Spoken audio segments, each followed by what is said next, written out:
नमस्कार, मी रश्मी श्वास सुखासमध्ये आपले स्वागत करते. आज आपण पाहणार आहोत घराच्या साईपासून तूप कसं करायचं, त्याच्यापासून पनीर सुद्धा कसं करायचं ते आपण पाहणार आहोत. इथे मी दूध घेतलेलं आहे. एक अर्धा लिटर दुधाची मी वरून जी मलाई येते आपली ती आपण काढून घेणार आहोत सुरुवातीला. आपण पाहाल इथे किती घट्ट अशी मलाई आपली आली आहे. रोज आपण थोडी थोडी मलाई करून ती फ्रीज मध्ये आपण ठेवून द्यायची आणि नंतर मग 10-15 दिवसांनी किंवा 12 दिवसांनी आपण ही साचलेल्या मलाईपासून आपण हे तूप तयार करणार आहोत.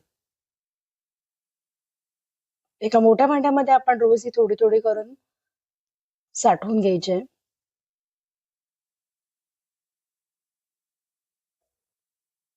आपली ही मलाई आता साठलेली आहे, जी मी फ्रीज मध्ये ठेवली होती.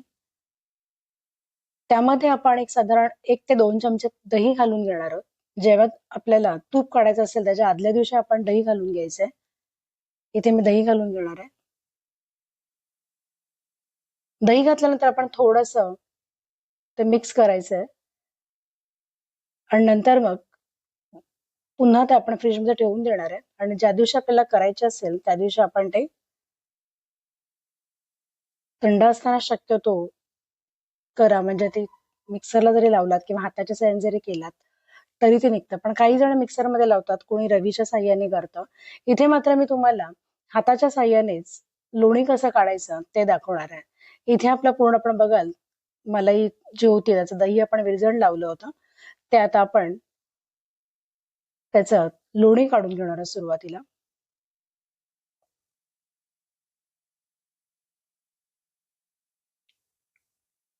आपला हात एका दिशेने म्हणजे क्लॉकवाईज आपण पूर्णपणे फिरवून घ्यायचंय. आपण बघाल इथे मी एका हाताच्या साह्याने पूर्णपणे ते मिक्स करून घेते. अशा पद्धतीने आपण एक साधारण 5-6 मिनिटं जरी ते व्यवस्थित मिक्स केलं तर त्याच्यापासून आपलं जे साय असते आपली, जे दही आपण ते आपण बघाल ते रवाळ व्हायला लागलेलं आहे आता. एक साधारण आपण अजून 2-3 मिनिटं ते मिक्स केलं का त्याच्यामध्ये लोणी आपला तयार होईल.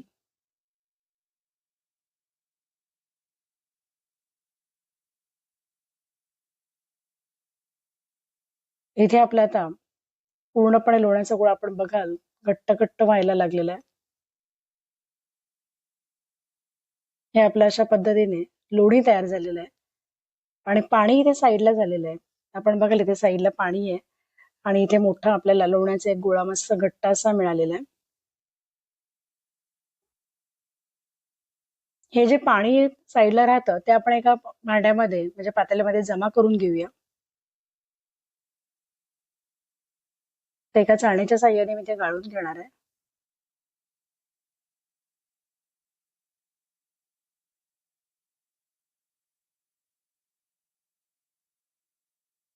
नंतर पुन्हा आपला जो लोण्याचा गोळा आहे त्यामध्ये मी थोडं पाणी घालून तो स्वच्छ धुवून पण घेणार आहे, जेणेकरून त्याचा रंग पण असतो तुपाचा तो मस्त येतो आणि आपला एक 10-15 दिवसाचा मलाई असते त्याला एक वेगळा वास असेल तो पण जातो. इथे आपण बघायला इथे पाणी फक्त मी काढलेलं इथे. चाळणीमध्ये थोडंफार अजून मलाई राहिली का ती पण आपण त्याच्यामध्ये घेणार आहोत.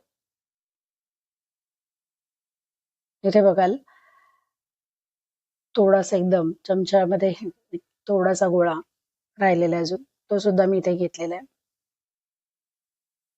आणि जे पाणी आता आपण ठेवलेलं आहे त्या पाण्यामधूनच आपल्याला पनीर मिळणार आहे. याच्यामध्ये आता पुन्हा पाणी थोडं घालून घेणार आहे. एक साधारण 1 ग्लास पाणी आपण घातलेलं याच्यामध्ये आणि त्याच पुन्हा आपण ते स्वच्छ असं धुवून घेणार आहोत लोणी. लोणी पाण्यावरती तरंगायला लागतं, ते अजिबात विरघळत वगैरे नाही, कारण नवीन जर करणारे असतील त्यांचा प्रश्नच वगैरे पाणी टाकलं तर ते पूर्णपणे विरघळेल वगैरे, तर ते अजिबात विरघळत नाही. आपण बघाल पाण्यामध्ये लोण्याचा गोळा अगदी वेगळाच आहे आणि पाणी एका बाजूला आहे. अशा पद्धतीने आपण एक धुवून घेतलेलं आहे. पुन्हा त्या पाण्याला एक दुधासारखा रंग आलेला आहे, ते पुन्हा आपण चाळणीच्या साह्याने एका पातेल्यामध्ये ते जमा करूया. असं जर आपण 2 वेळा तरी आपण हे धुवून घेणार आहोत लोणी.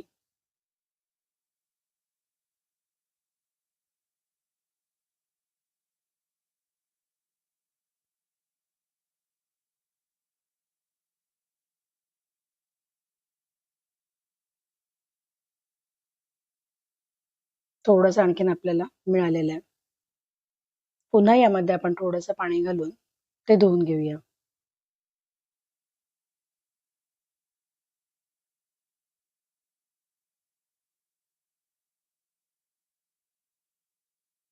आता इथे मी अर्धा ग्लासच पाणी घातलेलं आहे. त्यामध्ये आता धुणार आहे. आता आपण बघायला मगाचपेक्षा पाण्याचा रंग जास्त सफेद नाहीये. मगाशी जसं पाणी होतं तसं नाहीये. आता हे धुवून झालेलं आहे आपलं. ते आपण गाळून घेतलेलं आहे. आणि निव्वळ जो लोण्याचा गोळा तयार झालेला आहे, बघायला आपण किती मोठा गोळा आहे. तो गोळा आता आपण एका पॅनमध्ये किंवा कढईमध्ये गरम करत ठेवणार आहोत आणि त्याचं आपण तूप काढून घेणार आहोत. हे लोणी तुम्ही ब्रेडवर जरी लावून खाल्लात तरी अगदी बटरचीच गरज नाही मुलांना. खूप मस्त लागतं. नक्कीच एकदा ट्राय करून बघा. फक्त हे जास्त दिवसांचं जर साई असेल त्यापेक्षा जे ताजं असेल अगदी 2-3 दिवसांचं तर मात्र ते लोणी खरंच खूप सुरेख लागतं.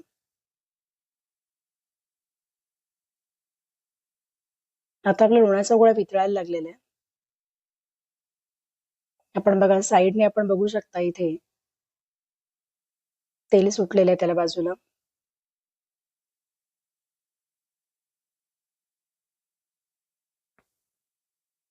तुम्ही हे जर रवीच्या साह्याने किंवा मिक्सरमध्ये केलात तरीही चालेल मिक्स करण्यासाठी. पण हाताच्या साह्याने सुद्धा करता येतं. किंवा तुमच्याकडे जर तुम्ही म्हणाल की रवीनेच करायला मला बरं वाटतं तर रवीने करू शकता. असं काही नाही. आणि लोण्याचा गोळा तर तुम्हाला निघणारच आहे.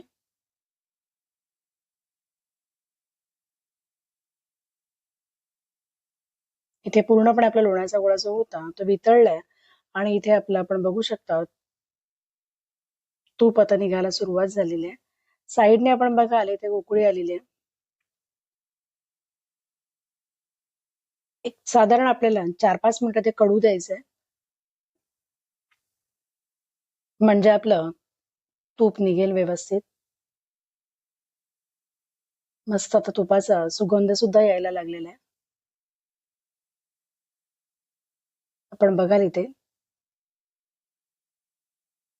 इथे आपलं तूप तयार झालं. जास्त वेळ मात्र मैत्रिणीने ठेवू नका ना. ते करपलं साईडने तर मात्र ते काळं पडण्याची शक्यता असते. माझं ते तूप आता रेडी झालेलं आहे. नंतर आपण गॅस बंद करून थंड झाल्यावर ते आपण एका बरणीमध्ये आपण भरून घेणार आहोत. हे बघायला आपण इथे व्यवस्थित उकळी आलेली आहे. साईडने आपल्याला बघू शकता आपण व्यवस्थित तूप निघालेलं आहे. थंड करून घेणार आहे ते मी. नंतर आपण थंड झाल्यानंतर आपण चाळणीच्या साह्याने ते गाळून घेऊया.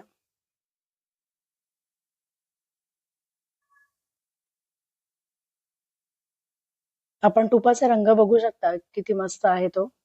अगदी सोनेरी रंगावर मस्त असं तूप आलेलं आहे. घट्ट झाल्यावरती ते पिवळसर असं छान तूप आपलं तयार होतं. मी तुमच्याकडे नक्की ह्या प्रकारे तुम्ही तूप काढून बघा. नक्कीच तुम्हालाही आवडेल. आणि याचं आपण प्रमाण पण बघाल की जेवढा लोण्याचा गोळा होता तेवढं तर नक्कीच आपण तूप काढलेलं आहे. आणि इथे गाळ पण जास्त निघत नाही. आपलं मस्त असं तूप साजूक तूप तयार झालेलं आहे. आता आपण जे पाणी ठेवलं होतं मगाशी काढून साईडला ते पाणी आपण गॅसवर चालू करून भांडं ठेवलेलं आहे ते. त्यामध्ये आपल्याला लिंबू पिळून घेणार आहोत आपण. एक साधारण अर्धा लिंबू तरी आपण याच्यामध्ये पिळायचा आहे. तिथे अर्धा लिंबाचा मी रस पिळून घेणार आहे. आणि एक साधारण 10-15 मिनिटं तरी ते व्यवस्थित मिक्स झाल्यानंतर त्याच्यापासून आपल्याला पनीर मिळेल. त्याला आता उकळी येईल आणि उकळल्यानंतर आपल्याला त्याचे दूध होतं ते फाटेल.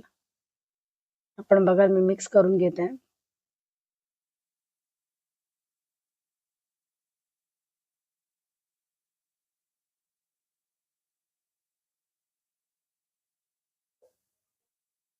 उकळी आलेली आहे आणि आता तिथे थोडं थोडं होईन आपल्याला आता पनीर तयार होईल आपल्या याच्यामध्ये. वाटलंच म्हणजे जर विनेगर असेल विनेगर घातलात तरीही चालेल. पण विनेगरपेक्षा लिंबू हा सगळ्यांकडे घरोघरी असतोच त्यामुळे मी लिंबू दाखवतो तुम्हाला.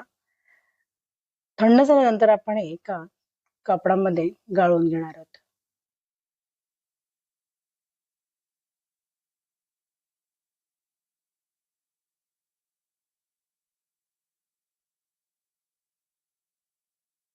इथे मी आता गाळून घेतलेले आहे.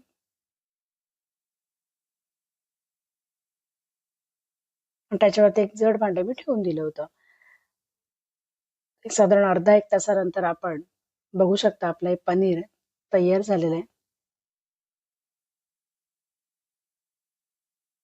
याची आपण बुर्जी सुद्धा करू शकतो. पनीर बुर्जी करण्यासाठी ते आपल्याला उपयोगी पडेल.